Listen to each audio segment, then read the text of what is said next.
Ya, ini kan kami pasang animeter, ini ada suhu dan kelembaban. Nah, pada jam sekian, ini jam 5 sih sebenarnya, ini suhunya masih 30 derajat. Jadi tadi yang saya katakan kalau jam 12 ini nyampe 40 derajat, dan itu sangat menjadi salah satu.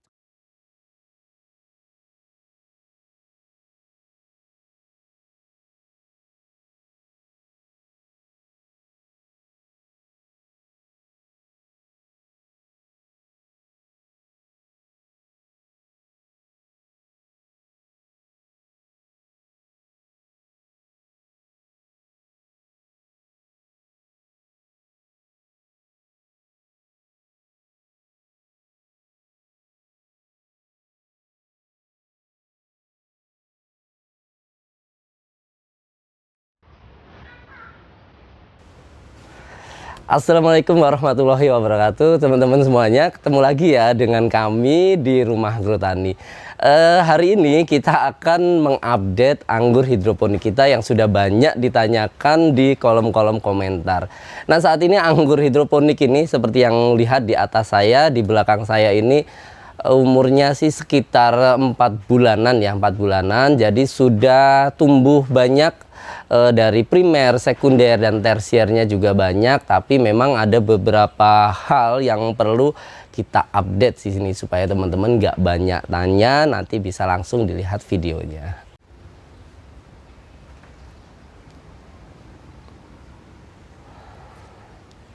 Jangan lupa teman-teman, bagi yang belum subscribe channel kami, silahkan di subscribe di bawah ini supaya teman-teman tidak ketinggalan update-update video-video dari Rumah Agrotani.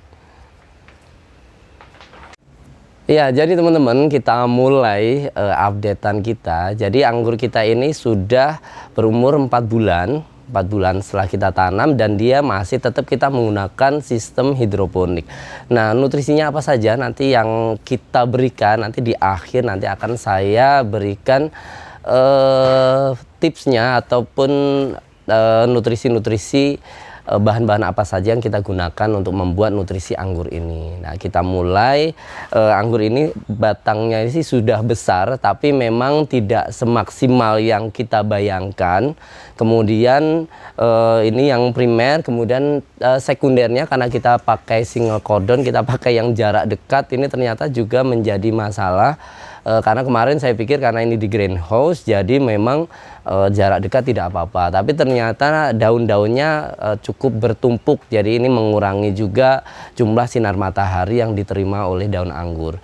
Kemudian dari primer ini, tersiernya juga sudah mulai banyak, akan tetapi memang tersiernya ini kecil-kecil. Kita pakai tersier yang dari tunas air, bukan tunas bud, jadi makanya dia agak kecil.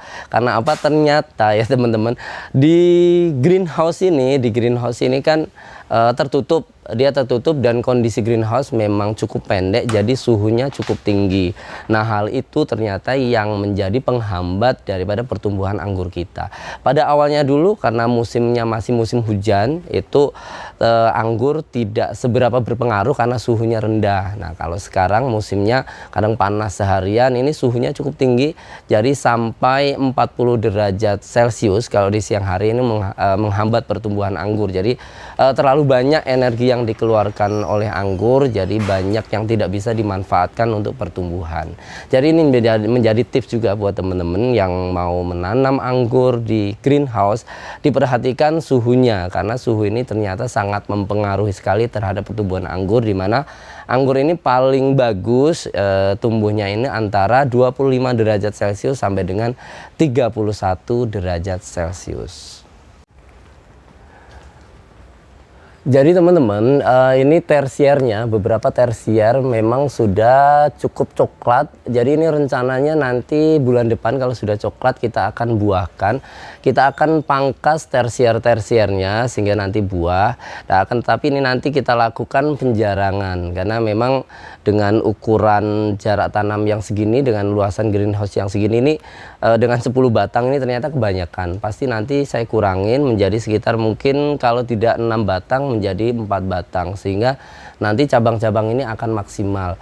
Dan kita akan mulai pangkas nanti sekitar bulan depan, kita akan buahkan mudah-mudahan bisa berbuah dengan bagus, karena kalau anggur ini kan memang agak rentan terhadap hujan, jadi di sini tidak terkena hujan. Mudah-mudahan buahnya bisa maksimal dan banyak ya. Tapi faktor pembatasnya itu tadi, kalau di greenhouse memang suhu udara di greenhouse itu memang yang harus diperhatikan, karena itu menjadi faktor yang sangat membatasi pertumbuhan maupun nanti ke pembuahannya. Ya, ini kan kami pasang animeter, ini ada suhu dan kelembaban. Nah, pada jam sekian, ini jam 5 sih sebenarnya, ini suhunya masih 30 derajat. Jadi tadi yang saya katakan kalau jam 12 ini nyampe 40 derajat, dan itu sangat menjadi salah satu cekaman bagi tanaman, cekaman suhu tinggi. Jadi mengakibatkan memang pertumbuhannya kurang maksimal. Harusnya sih lebih bagus dari ini, tapi dengan seperti ini sudah cukup. Nanti kita akan coba buahkan ya, walaupun memang pada kondisi yang seperti ini. Makanya salah satu solusinya sering kita siram dengan air pada siang hari di lantainya, kemudian kadang kita semprotkan melalui sprinkler supaya mengurangi atau menurunkan suhunya di siang hari, sehingga tanaman bisa bernafas ya, istilahnya bernafas dengan bagus, respirasinya tidak terlalu banyak, sehingga hasil-hasil tanaman dari fotosintesis tanaman itu bisa digunakan misalnya untuk memperbesar batang, memperbanyak daun, jadi tidak banyak daun yang rontok dan lain sebagainya.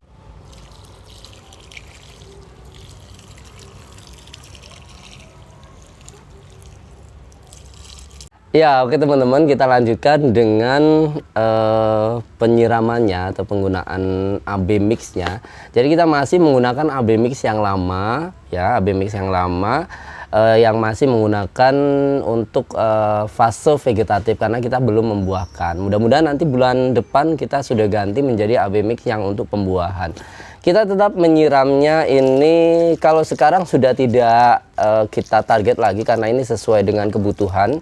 Jadi apabila sudah mulai kering medianya, itu langsung kita siramkan, langsung kita siram bisa 4 liter ya per hari, karena memang kondisi yang cukup panas sekali. Jadi penguapan kemudian penyerapan air di dalam planter bag ini sangat cepat sekali.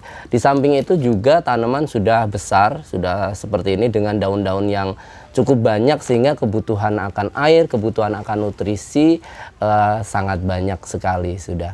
Jadi gitu teman-teman. Jadi tidak ada targetan, tapi biasanya sih kalau ini masih tiap hari bisa 2 liter sampai 4 liter. Tapi kalau misalnya terkadang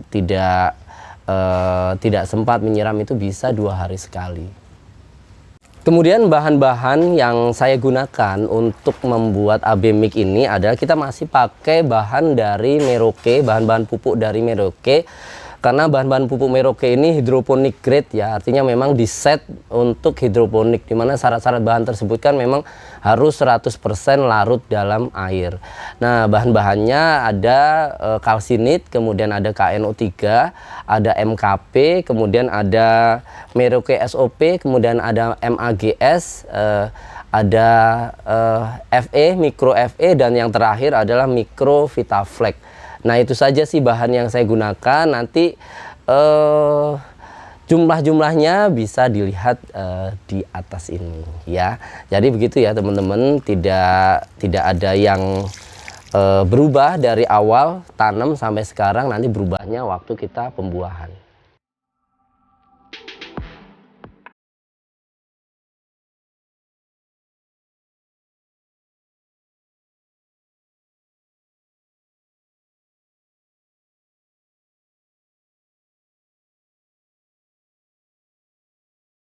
Ya teman-teman, terima kasih banyak sudah ngikutin update kita. Nah, mungkin itu saja ya update-annya. Anggur sudah 4 bulan, kemudian pertumbuhannya sudah mau pembuahan sih, tapi memang agak kurang maksimal ya, itu tadi karena suhu yang cukup tinggi, dan kita masih menggunakan AB mix yang biasa. Nah, kemudian kalau batang dan lain sebagainya memang ya cukup memenuhi lah. Ya mungkin itu ya updatean dari anggur hidroponik ini. Kita akan update lagi terus anggur hidroponik ini. Mudah-mudahan bermanfaat, dan jika ada pertanyaan silahkan dituliskan di komen dan saya akan langsung menjawabnya nanti ya. Cukup sekian, wassalamualaikum warahmatullahi wabarakatuh.